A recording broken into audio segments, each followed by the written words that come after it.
ये question NTPC का favourite question बन गया है। ये हर बार जो मतलब रेलवे के एग्ज़ाम में हर बार पूछा जा रहा है। तो ये वाला क्वेश्चन आप लोगों को करना है, अच्छे से करना है। इससे पहले आपको क्या करना है, आपको क्वेश्चन पहले पढ़ना है।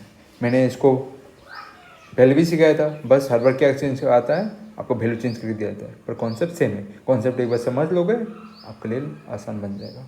तो ज़िंदगी हमें आसान बनना है, कैसे बनना है, क्वेश्चन अच्छे से पढ़ के पढ़ने के बाद देखो, हितेश है, इनकोर करता है 28% loss by selling an article at 6/15 of it actual selling price. जो हितेश है, लॉस कब वो खाता है, लॉस तब खाता है जब वो 15 का चीज़ 6 में बेचता है। इसे हम लिख सकते हैं जब वो सेल करता है उस चीज़ को कितना में, 6 में बेच रहा है, जो कि 15 का सामान था, और of it actual selling price, तो ASP। समझ में आया? ठीक है। अभी देखो एक चीज़, देखो मैंने पहले भी समझाया था, इस तरह के क्वेश्चन को हमेशा इस तरह से चलना। फिर इधर में आपका सेलिंग प्राइस SP, ये कितना आप मान सकते हो, 6 मान सकते हो। मैं उसी चीज़ को वही लिख रहा हूँ, 6। ASP एक्चुअल सेलिंग प्राइस, ये क्या हो जाएगा आपका actual selling price. Actual selling price कितना है, इधर आपका 15 है। अभी हम लोग का कैलकुलेशन इजी करने के लिए हम लोग क्या करेंगे, ऊपर और नीचे मतलब डिनोमिनेटर और न्यूमरेटर में 0 का मल्टीप्लाई करेंगे, मतलब 10 का मल्टीप्लाई करेंगे, ऊपर 0 नीचे 0 मल्टीप्लाई। समझ में आया? ये हम लोगों ने क्या कैलकुलेशन इजी करना है। आपको ये वाला क्वेश्चन इसी तरीके से चलना है एग्जाम में, बिल्कुल भी गलती नहीं करना है, तो आपका करेक्ट निकलेगा। हाँ, एग्जाम में ये क्वेश्चन सबसे लास्ट में करना, पहले तो बिल्कुल भी करने मत जाना। गलती और समय का बर्बादी इस क्वेश्चन में होने वाला है, ठीक है। तो बाद में समय है तो इसे करिएगा आप लोग। तो ये 3 स्टार क्वेश्चन में आता है। तो अभी ये क्वेश्चन को देखो, हम लोग एक्चुअल सेलिंग प्राइस पता है कितना होता है, 150 का है, और सेलिंग प्राइस कितना है, 60।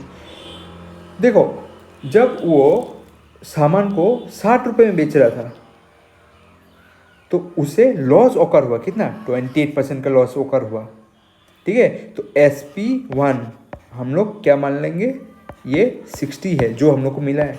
जब वो पहली बार सोल्ड कर रहा था, वो बाद में भी सोल्ड करेगा, जब आगे हम पढ़ेंगे ना तो यहाँ पर मिलेगा, if he sell it at 89% of the actual selling price.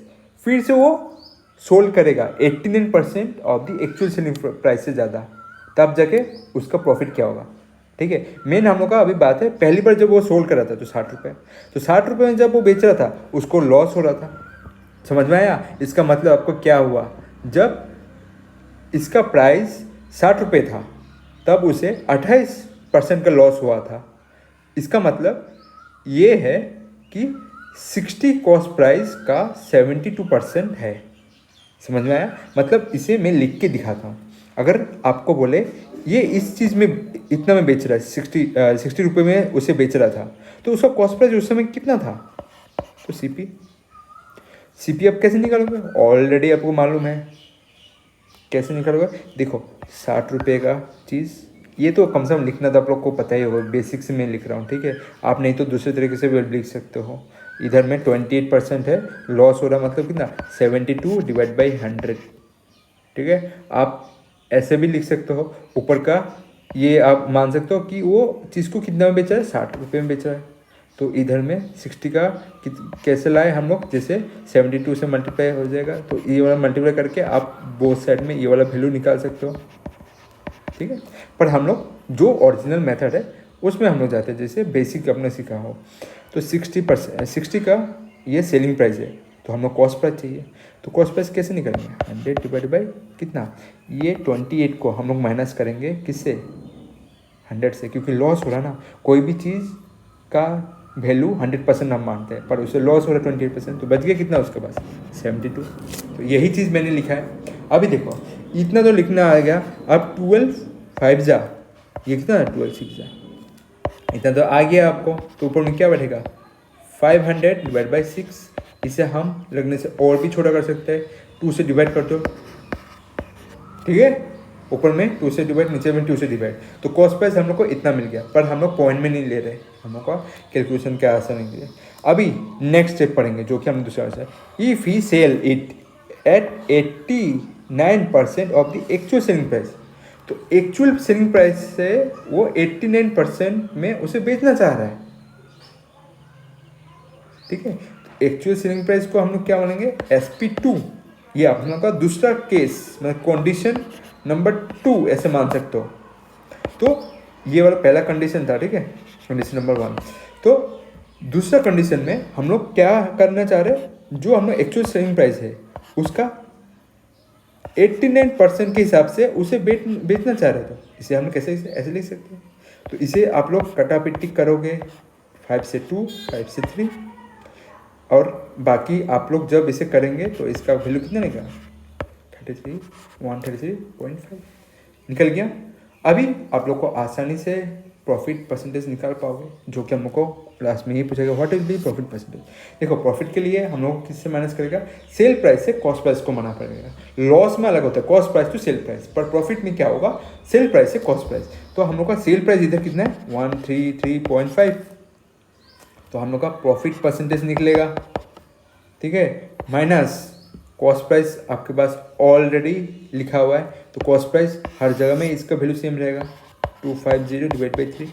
अभी आपको यहाँ से निकालना है, देखो एलसीएम तो लेना ही पड़ेगा, 3 ऊपर में कितना आ जाएगा, मल्टीप्लाई होगा 3 में इसका, तो ये कितना 15 हो जाएगा, 1 हो जाएगा, फिर 3 3 9, 10 1, 3 3 9, 10 1, 3 3 4, तो पॉइंट आ जाएगा इतना, ठीक है।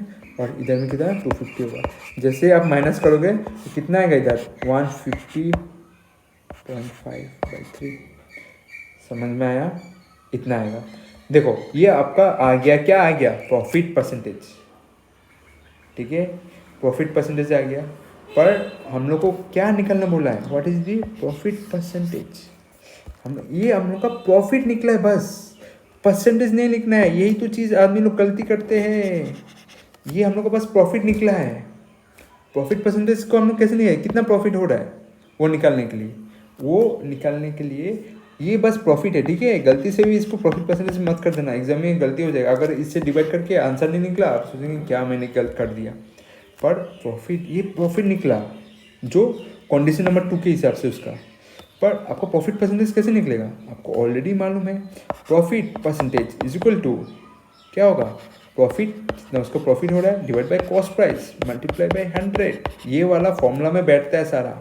तो आपका प्रॉफिट कितना है, आपका है 150.5 डिवाइड बाई 3, नीचे क्या बैठेगा, नीचे बैठेगा आपका कॉस्ट प्राइस, जो कि आपको क्या देखने को मिलता है, ये तो कॉस्ट प्राइस नहीं है ना, ये सेलिंग प्राइस है, कॉस्ट प्राइस ये आपका 250 डिवाइड बाई 3, जो कि इसका आंसर जैसे ही आप 3 3 कट जाएगा, जैसे ही इसे आप 100 से भी मल्टीप्लाई, एक ज़रूरी था इधर 100 से, जैसे इसे आप करोगे तो क्या होगा, इससे इसे कट जाएगा, एक जीरो से इसका पॉइंट उठ गया, तो अभी जैसे इसको करोगे आपका क्या रिजल्ट आएगा, 60 पॉइंट कितना आएगा आपका, 60.2 आएगा।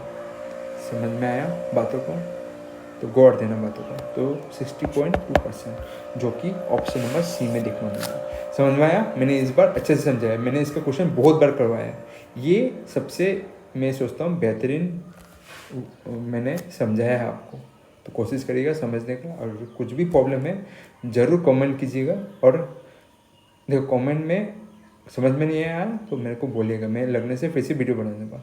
कोई गाली गलौज और गलत व्यवहार मेरे साथ नहीं चलेगा।